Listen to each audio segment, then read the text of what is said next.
Shavaughn. Hey Shavaughn, how's it going? We just want to say a massive congratulations. Reason why we were so grateful that you're actually going to, you're going tomorrow, but you're spending the time to Skype with us. Hey, I would always have time for fellas. Always. Like What Now was such a big part of my life, and when I was a little one, I used to watch it, and then I got to work on it for 5 years. Let's go, fill your pants. Hey, I don't think you're ready for this jelly. Hysterical laughter. And when I was on the show, the people who I work with and my co-hosts, they were like my brothers and sisters and my family, man. So I hope you guys have the same deal. Not really. Now, yeah. Not at all. Absolutely cannot stand working with them. Nah, kidding. And another cool thing that I saw that you said in an interview is going from presenting to acting is like crazy because they're so different in terms of the craft. Yeah, they are. I think I used to think they were very similar, and so I could just be an actor because I'd been on What Now. But no, it is really different for sure. You've got to go away and train. Yeah. That was the big thing for me, and that's what I've done a lot of, and a lot of acting classes, and now I'm doing accent classes because I've got to be an American. Yeah. So what kind of accents have you been able to practice? It's just what they do over there is they call it standard American, and that's kind of like a Californian accent. It kind of sounds like this. It's pretty relaxed, and it's quite different because if you went to somewhere like New York, they talk a lot faster. No, that's it. That was sounding really good. It was just like that smooth transition into American accent. It's even more challenging for us as Kiwis to go over. You're in this brand new country. You're in a place like LA where there's 14 million people in LA, and about 13 million of them are trying to be actors, like what I'm trying to do. So, and then you have to add on top of all of that trying to talk differently than, what we do. So, yeah, it's a lot of work, but it's going to be worth it. And of course, another favourite Kiwi girl, Kim Crosman, is over there as well. So have you guys been like hanging out a lot and talking? Okay, last time I saw Kim, she was doing her first stand-up comedy routine ever in front of a big crowd, and she was really good and she was really funny. And I went over to her house, and guess what she has? She has a pet tarantula called Harry, which I held. So he goes on your hands like this, and you do a tarantula escalator. So he starts walking up this one, so you change to this hand, and he's coming closer and closer and closer to your face. And then I was like, you can put him back in his cage. How can you not freak out? So do you have I suppose what's the plan? Like, can you give us any insight into, I suppose, do we have any auditions lined up? And well, I've never been one for planning much, but yes, the deal is, over there you have an agent and you have a manager, okay? They'll call you up and say you've got an audition. So today I'm actually going to film an audition from here in Auckland, where I am, for an American movie.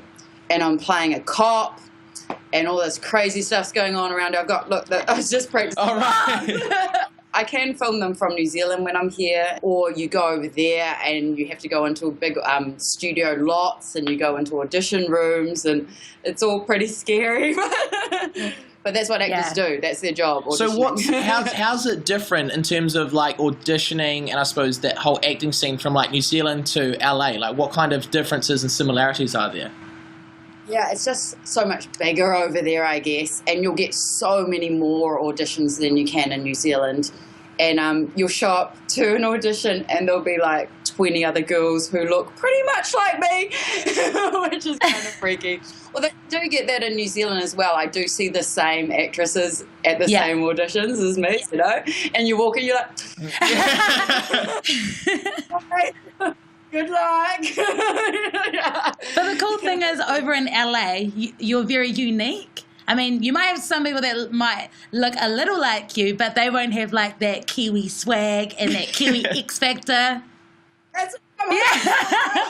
This is the funny thing. My manager says to me, she's like, "Oh, brown is very in right now." So being brown is good in Hollywood, and that's actually because these days they want to show more people from different ethnicities and different countries on TV and on the movie screen, which is great, isn't it? It is really hard trying to act especially if you've got scenes where you have to be emotional when you're crying or something, it's really easy to slip back into your Kiwi accent, you know, really easy. And making this massive move over to LA is such a courageous and brave move. Has there been any job that you've had, acting or presenting, where it was really hard and you really struggled, but coming out of it, you really learnt a lot from that? I can definitely think of two, and one was, starting on What Now. I'd never been on TV. I'd just come out of school, basically, and we didn't even have drama as a subject at my school or anything. So all I hung out for every year was the one school play at the end of the year. I remember as soon as because I moved to Christchurch from Auckland as well, and I didn't know a soul, and just like dealing with all of that, and then like doing live TV. And at that time, What Now was on every afternoon, every weekday. So I was doing a live show every day. So that was one. And then starting on Shortland Street was the same deal, where you show up and it's all go straight away. You're right into it, and you're doing maybe 10 or more scenes a day, which might not sound like much, but it can be a lot. So they're full-on days, and you've got loads of lines to learn, and one scene you're happy, and then you go straight on to the next one and you're crying, and, it's pretty insane. But both of them I wouldn't change for the world. I learned so much, and people often ask me about what's your advice for being a presenter, and you guys probably get it too, and I always think back to my What Now days, and the best bit of advice you can always give is just to be yourself, which is hard when you've got a camera in front of your face and stuff. Sometimes you forget to be yourself. But it's the easiest thing to do, and if you can be there, then that's awesome. Cool. Yeah. Oh. It's like that, as you're talking, we're just kind of like, yes, yes, yeah.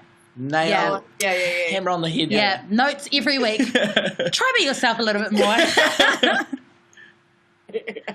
Be yourself and get guns. Yeah. So when's the next time you're in New Zealand after your trip over there, are you going to make a trip back so we can... Oh, I'm definitely coming back for Christmas. Oh my gosh, this is really, really funny.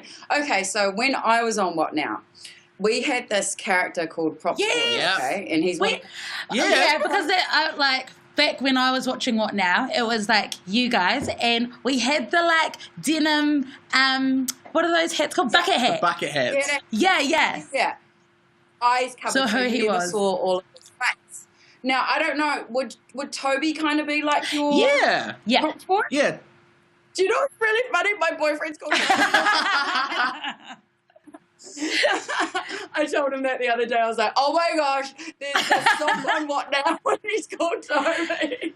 He's like, great. It's awesome that you're watching. I'm sorry, but I'm coming back in December because Props Boy's getting married. Oh, wow. Yeah, so I'm going to a That's wedding. cool. And the other thing, the beauty of you being over in LA is that you could be like our LA What Now reporter. I can be spotting the stars. I'll be getting the selfies with them. Yeah, getting them to shout out to What Now. A selfie and then a little bit of gun, just like... Yeah.